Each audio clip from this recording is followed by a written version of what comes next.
Temporary. The sliding glass doors of the baggage claim parted with a mechanical hiss, and Erin stepped out into the arrival hall.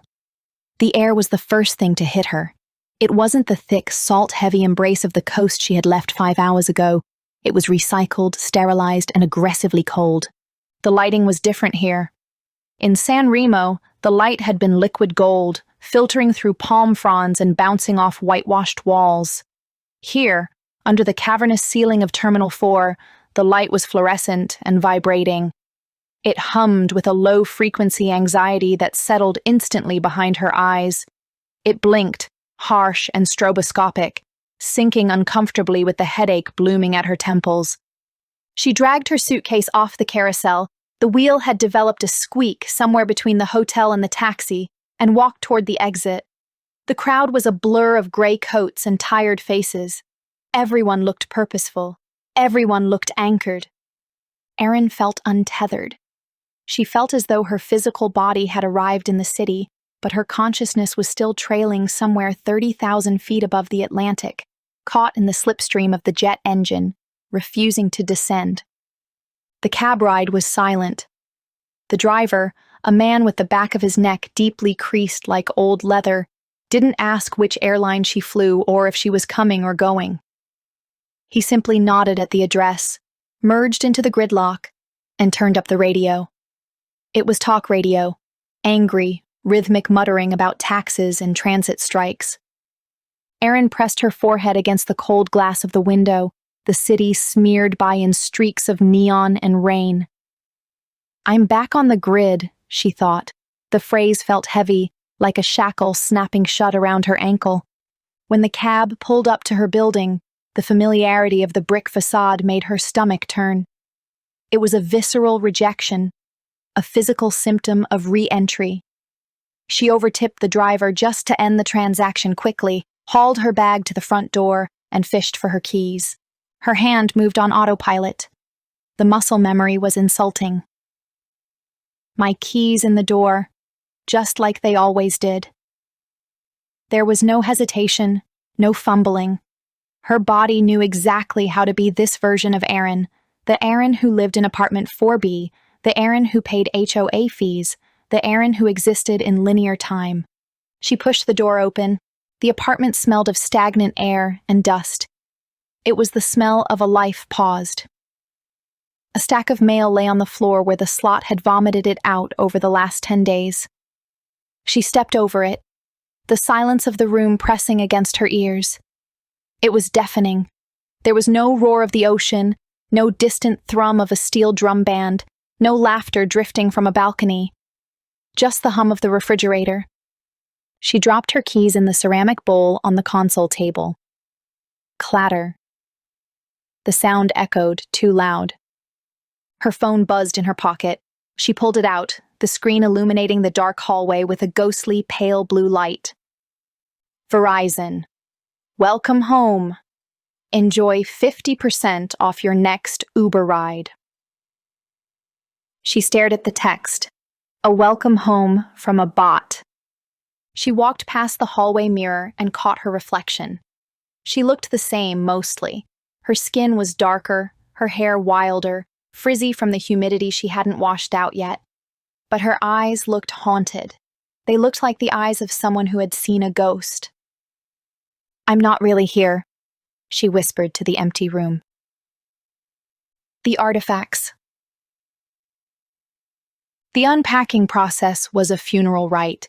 Erin hauled the suitcase onto the bed that was too soft, too clean, devoid of sand.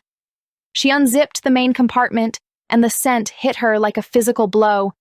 It was a cocktail of coconut sunscreen, sea salt, cheap tequila, and him. It was a phantom touch. For a moment, she wasn't standing in her bedroom with the sensible beige curtains. She was back in the passenger seat of a rented Jeep, the roof down, the wind whipping her hair across her face so hard it stung. She closed her eyes. The memory was violent in its clarity. San Remo, Night 3. They were driving nowhere. That was the beauty of it. The island was a loop, so you couldn't get lost. You could only circle back. Dane was driving. His hand was draped over the top of the steering wheel, relaxed, tan knuckles against the black leather. He was singing along to a song on the radio that was half static, something in Spanish she didn't understand. He looked over at her, his grin crooked and illuminated by the dashboard lights. "You know we're going to run out of gas," he said. He didn't sound worried. He sounded delighted by the prospect. "So," Erin had replied, and she meant it. "So we walk." She had her feet up on the dashboard. She was wearing a dress that was too short and she was laughing, a sound that erupted from her chest without passing through the filter of, "Is this appropriate?" or "Is this too loud?" It wasn't supposed to be this real. Erin opened her eyes. The beige curtains were still there. The radiator clanked. She reached into the suitcase and pulled out a sundress. It was wrinkled, stiff with dried salt water. She held it to her nose, inhaling deeply, trying to drug herself with the pheromones of the memory. She moved like a robot. "I'm making the coffee. I'm checking the mail." She walked to the kitchen and started the machine. The gurgle of the water heating up was the sound of Monday morning approaching. She sorted through the mail on the counter. A credit card offer, a jury duty summons, a flyer for a dentist. It all felt like a filter that was starting to fail. The paper felt too thin, the colors too bright, the reality of it flimsy and pixelated. How could this be her life? How could the jury duty summons be the truth, and the midnight drive in San Remo be the lie? She left the coffee pot half full and went to the bathroom. She turned the shower on as hot as it would go, until the mirror fogged over and the room turned into a steam box. She stepped in. The water beat down on her shoulders. She grabbed the bottle of exfoliating scrub, apricot and walnut shell, and began to scour her skin. Try to wash off the scent of the salt and the bay. She scrubbed until her skin was pink and raw. She wanted to wash off the sunscreen. She wanted to wash off the smell of the bonfire they had built on the beach. She wanted to wash off the feeling of Dane's hands on her waist when they danced in that crowded, sweaty bar where the floor was sticky with rum. She needed to wash it off because keeping it was dangerous. It was a contagion. If she kept the scent, she wouldn't be able to survive the week. She had to become sterile again. She had to become the Erin who worried about 401k contributions and carb intake. But as the water swirled down the drain, carrying the dirt and sand of San Remo with it, she felt a profound sense of loss. She wasn't just washing off a vacation, she was washing off a version of herself. In San Remo, she had been a different language. "I don't even smoke," she had told Dane on the first night, taking a cigarette from him anyway. "You do tonight?" He had laughed. She was bold. She was brand new. She wasn't anxious. The Erin of San Remo didn't check her work email. She didn't replay conversations in her head to check for awkwardness. She didn't apologize for taking up space. She existed in the present tense, a creature of impulse and sensation. Now, stepping out of the shower and wrapping herself in a fluffy, sensible towel, she felt the box closing back in around her. She was back in the role. The costume fit, but it was tight in the shoulders. There was a vacation-sized hole in the shape of her heart, and the cold draft of the apartment was blowing right through it. The glitch. Monday morning arrived with the subtlety of a car crash. The alarm went off at 6:30 a.m. Erin woke up disoriented, reaching instinctively to her left, expecting to feel the warm, solid weight of another person. Her hand hit the cold mattress. Right. Dane wasn't here. Dane was probably still asleep in his bungalow, or maybe he was at the airport, heading back to his own reality in London, or Berlin, or wherever he had said he was from. They had been intentionally vague. We knew the rules, right? No strings, no what's next. She got dressed. Gray slacks, a cream blouse, a blazer, the uniform of the non-temporary. She was late for the train. She ran down the subway stairs, her heels clicking on the concrete, the humidity of the subway station smelling of ozone and trash, not ocean brine. She squeezed into a car packed with commuters, her face pressed into the armpit of a man in a parka. I'm stuck in the rain. It all feels so simple. It all feels so plain. The train rattled and screeched. Erin stared at the advertisement above the head of the woman sitting in front of her. It was an ad for a teeth-straightening service. Fix your smile, it demanded. Her head wasn't on the train. Her head was a loop. The bonfire. The way the sparks flew up into the black sky, mixing with the stars. Dane's face, illuminated by the orange glow. He was telling her a story about a scar on his knee, something about a fence and a childhood dare. She wasn't really listening to the words. She was listening to the cadence of his voice, the way he laughed at his own pain. You're staring, he had said. I'm memorizing, she had replied. It was the boldest thing she had ever said to a man. He had gone quiet then and reached out to tuck a strand of hair behind her ear. Don't memorize, he whispered. Just watch. We were perfect because we had no future to grow. That was the drug. That was the high. The relationship had no trajectory. It had no meet the parents. No whose apartment do we stay at. No arguments about money or dishes. It was a firework. It existed only to explode and be beautiful, and then vanish. The train jolted to a stop. Erin stumbled, catching herself on the pole. She walked into her office building. The elevator ride was a silent purgatory. She dinged into her floor, the open-plan office humming with the sound of typing and low murmurs. Erin, you're back! It was Sarah from HR. Sarah was nice. Sarah liked baking and talking about her pug. Erin usually liked Sarah. Hey, Erin managed, forcing the corners of her mouth up. How was it? Did you have the best time? You look so tan. Sarah beamed, holding a mug that said, Don't talk to me until I've had my coffee. It was good, Erin said. The word tasted like ash. Really relaxing. Did you meet anyone? Sarah wiggled her eyebrows playfully. Erin froze. Did I meet anyone? I met a version of myself I haven't seen in 10 years. I met a man who looked at me like I was the only thing in the world that mattered for 72 hours. I met the concept of freedom. No, Erin said. Just read a lot of books. You know me. Nice, Sarah nodded, losing interest. Well, welcome back. The printer is jammed again, by the way. Erin walked to her desk. She sat down in her ergonomic chair. She turned on her computer. The screen glowed blue. She entered her password. Outlook, 412 unread messages. She stared at the inbox. It felt like looking at a foreign language she used to be fluent in but had forgotten.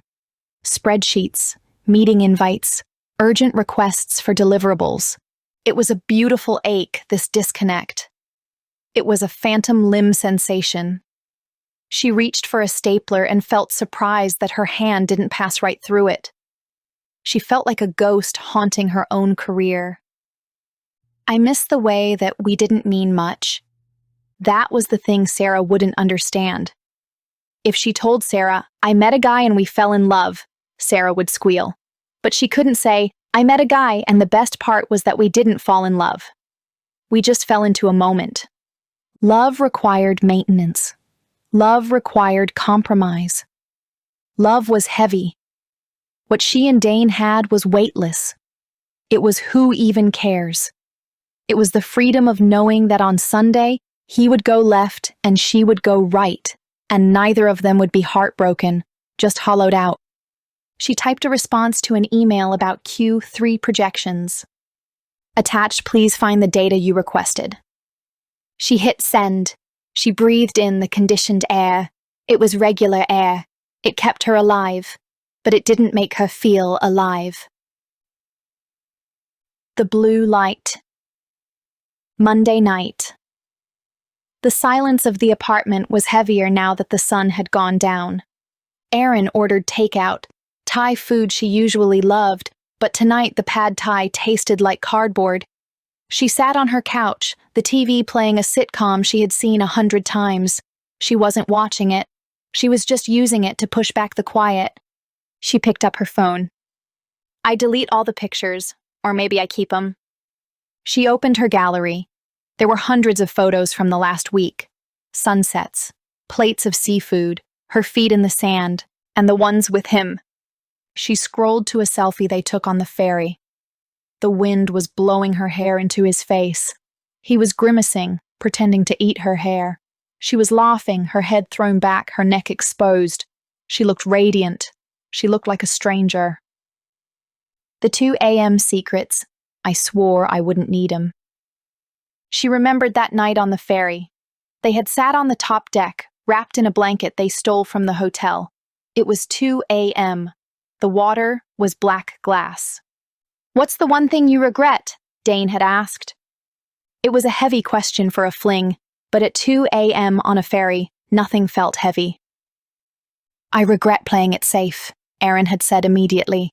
She hadn't even known she felt that way until the words fell out. "I did everything right. Good school, good job, good apartment, and I'm just bored. I'm bored of my own life." Dane had tightened his arm around her. "That's why we have vacations, to practice being reckless."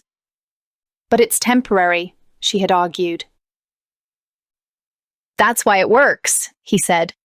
"If you were reckless all the time, it wouldn't be reckless. It would just be chaotic." Erin stared at the photo. Her thumb hovered over the trash can icon. She should delete them. Keeping them was torture. Keeping them was evidence of a crime she hadn't committed but felt guilty for anyway. The crime of not being happy with her good life. She couldn't do it. She locked the phone and tossed it onto the cushion beside her. Now I'm just an empty screen in the blue light. The notification light blinked. She snatched the phone back up, her heart hammering a frantic rhythm against her ribs. Was it him? Just a blur of goodbyes and a 4 a.m. text. They had said no strings, but maybe he felt the silence too. She unlocked the screen. "Domino's, your order has been delivered." She let out a short, bitter laugh. Of course. She stood up and walked to the window. The city lights were beautiful in their own way, a grid of amber and white, but she felt like a pane of glass, transparent, cold, fragile. The girl that I was isn't who I've been. The vacation hadn't just been a break. It had been a mirror. It showed her who she could be if she stripped away the expectations, the commute, the polite nods in the hallway. She missed the temporary. She missed the version of herself who didn't care about the future.